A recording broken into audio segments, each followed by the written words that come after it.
con el cambio del régimen en el que estamos. Conviene recordar, para empezar, que el sistema educativo personificado por la escuela ha sido desde sus inicios un espacio de reproducción y clasificación de las relaciones de poder que propician condiciones de desigualdad, así como estructuras de dominación simbólica en la sociedad, de acuerdo a Bourdieu y Passeron. De ahí que la educación sea el centro de las disputas ideológicas de izquierda y de derecha para imponer una visión maniquea de la realidad ad hoc a los planteamientos e intereses de ciertos grupos. Y si consideramos que en las sociedades del capitalismo tardío, Spätcapitalismus, que le llaman, el poder económico y el político han estado estrechamente vinculados, inclusive el primero se sobrepone al segundo, entonces la cuestión es aún más compleja, ya que se pone en entredicho el derecho de los ciudadanos a determinar su vida como tales, como ciudadanos. En lo que respecta a nuestro contexto mexicano, esta perversa endogamia del sistema político y económico inició su gestación en los años 80 del siglo pasado con la administración de Miguel de la Madrid y terminó por implantarse con Carlos Salinas. México se integró así al concierto de países que optaron por el crecimiento que dictaban los centros económicos del primer mundo. En ese giro hacia las políticas de corte neoliberal dio como resultado el desmantelamiento del Estado benefactor, que fue suplido por la ideología del libre mercado basado en la eficiencia, la competitividad, el rendimiento y la evaluación de los sistemas, premisas que sirvieron para elaborar las reformas y los planes educativos de esos años. Hoy, con el cambio histórico de régimen en México, se intenta recuperar la rectoría de la educación pública y separar los poderes que habían estado unidos, la economía y la política, poniendo en práctica un nuevo modelo de desarrollo económico orientado por la justicia social. Cito el Programa Nacional de Desarrollo 2019-2024. Tenemos ante el mundo la responsabilidad de construir una propuesta post-neoliberal y de convertirla en un modelo viable de desarrollo económico, ordenamiento político y convivencia entre los sectores sociales. Debemos demostrar que sin autoritarismos es posible imprimir un cambio nacional, que la modernidad debe ser forjada desde abajo y sin excluir a nadie, y que el desarrollo no tiene por qué ser contrario a la justicia social. Pudiera parecer esta una afirmación de corte ideológico de una izquierda ya obsoleta, pero no lo es. Como lo apunta Santos, los procesos y prácticas emancipatorias de América Latina se distanciaron ya desde hace tiempo de la teoría clásica de la izquierda eurocentrista de manera evidente durante el Foro Social Mundial en 2001 en Porto Alegre. Esta posición estuvo precedida por los distintos movimientos y reivindicaciones de los pueblos americanos, incluidos entre ellos aquí en México el EZLN, los de Bolivia, Ecuador, pasando después por la elección y reelección de Lula en Brasil, Hugo Chávez en Venezuela y Evo Morales, que otra vez ganó por, creo, cuarta vez. Y por supuesto Argentina, ¿no?, que tenemos el resultado ayer, nuevamente el giro hacia la izquierda social, vamos a decir. Este cúmulo de experiencias y reivindicaciones marcó la búsqueda dentro de los estudios postcoloniales de una epistemología propia llamada del sur, la cual problematiza la forma de entender la representación epistémica y política del sujeto subalterno, cuestionando a la vez la construcción eurocéntrica del conocimiento en América Latina, particularmente los procesos de subjetivación enraizados en las autopercepciones que construyen los sistemas y los mundos de vida. Por ello sigue siendo una necesidad la reconstrucción epistemológica desde una postura política no exenta de imaginación para reinventar nuevos caminos del desarrollo social en nuestro continente, de acuerdo a Quijano. En ese camino es en el que podríamos insertar justamente el proyecto político educativo de la 4T. A casi 4 décadas del proceso neoliberal, las problemáticas educativas crónicas, rezago en nuestro país, por ejemplo, el rezago educativo, la falta de cobertura, la deserción, la marginación de los grupos indígenas, se agudizaron y surgieron otras nuevas que son verdaderos desafíos para la convivencia ciudadana, tanto nacional como mundialmente. Por ejemplo, la cuestión medioambiental, que es de las más importantes. Entonces, una de las preguntas, nos hacemos varias preguntas en este contexto, sin embargo, con las que tocan más a la cuestión de la educación, nos preguntaríamos con qué finalidad y para qué tipo de sociedad debemos formar a los individuos, por lo menos en la siguiente década, aquí en México. ¿Es posible reorientar los procesos de socialización que han estado basados en una razón instrumental, cientificista y tecnológica de la educación hacia una condición de vida moral determinada, según Habermas, por los consensos de la acción comunicativa de los participantes?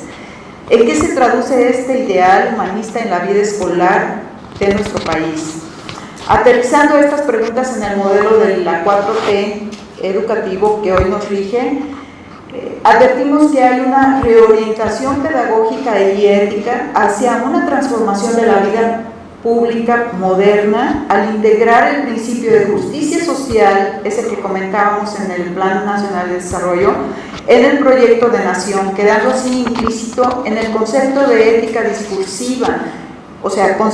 quedando implícito, desde mi opinión, el concepto de ética discursiva o moralidad habermasiana. ¿Por qué afirmamos esto? Habermas otorga un papel importante de los actos perlocutorios del habla y sugieren que al expresar verbalmente una aspiración, como en este caso, se pasa al acto del entendimiento, pasaría al acto del entendimiento para ser transformado posteriormente en un acuerdo consensuado, de tal manera que la capacidad comunicativa de los agentes sociales establecerían formas de entendimiento y acuerdos dialogados en el marco de una ética discursiva al interior de la sociedad, como lo expresa el propio Habermasito. En las estructuras de la acción orientada al entendimiento están siempre propuestas aquellas reciprocidades y relaciones de reconocimiento en torno a las cuales giran todas las ideas morales, tanto en la vida cotidiana como en las éticas filosóficas. La moralidad, bajo este marco de pensamiento, no sería entonces un ente abstracto, sino referente construido por las condiciones de una sociedad racional que dialoga de manera permanente hasta llegar a formas de éticas de consenso sobre asuntos de convivencia comunitaria. Entonces podríamos afirmar que el ideal humanista de la actual reforma educativa incidiría en el plano de las estructuras, normas políticas, programas, como lo está ya empezando a hacer,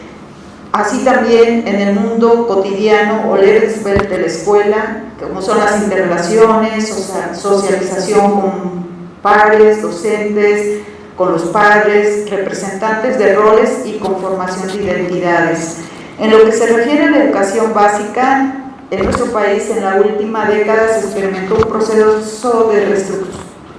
reestructuración constante, en parte debido a la presión del contexto internacional y de los mercados laborales, al grado que hasta la administración pasada, organismos exógenos como la OCDE marcaron el rumbo de las políticas educativas nacionales, dando como resultado las polémicas reformas de los últimos periodos que se focalizaron en la evaluación de alumnos, de docentes, bajo parámetros excluyentes de clase social y de etnia. Otro de los insumos para el cambio de las políticas educativas en esos sexenios fue el informe de Barber y Murchel, que ofrecieron modelos externos para convertir a México en un país exitoso según los parámetros de desempeño de los países de primer orden. En esa lógica empresarial pretendieron convertir la educación en el mecanismo a través del cual nuestro país podría alcanzar rápidamente el crecimiento económico y lo hiciera competitivo frente al mercado laboral internacional. Entonces, con las políticas inspiradas en la teoría del capital humano, concentradas en el individualismo y la competencia, se impulsó en el 2001 hasta el sexenio pasado, la calidad educativa, reduciendo al sujeto educando a un interés práctico y técnico, donde el docente pasó a ser un mero instrumento de la enseñanza. El aparato todos estos cambios estamos, como fueron tan recientes, quizás ya enterados de que hubo rechazo por parte de los maestros de todas estas políticas a ser evaluados, se resistieron varios a pasar por esos filtros de evaluación y fueron despedidos, fueron sacados perdieron el puesto y actualmente están tratando de nuevamente instalar a más de 1000 maestros que por negarse a pasar por esa evaluación que consideraban injusta, fueron suspendidos. El aparato del Estado mantuvo a contracorriente la oprobiosa medida de evaluación y despidió, ya más de 1000 maestros, etcétera, etcétera, que estarán ahora, son tema incluso de investigación para reflejar esa imposición del Estado anterior y de las políticas públicas en educación que se fraguaron con las reformas educativas pasadas. Bueno, ¿qué hay actualmente? En la nueva reforma educativa, recién promulgada el 15 de mayo pasado, el Estado recupera su papel rector y podemos prefigurar ya las bases y enfoques que llevará el modelo educativo nuevo, denominado la Nueva Escuela Mexicana, sustentado por los principios de compromiso inscritos en el Plan Nacional de Desarrollo. Este modelo, que está en sus primeras fases de operación, parte conceptualmente de un planteamiento humanista de la educación, donde el énfasis está en la formación integral, considerando aquí no solo los saberes, sino también los valores, retomando el concepto ya dejado atrás ya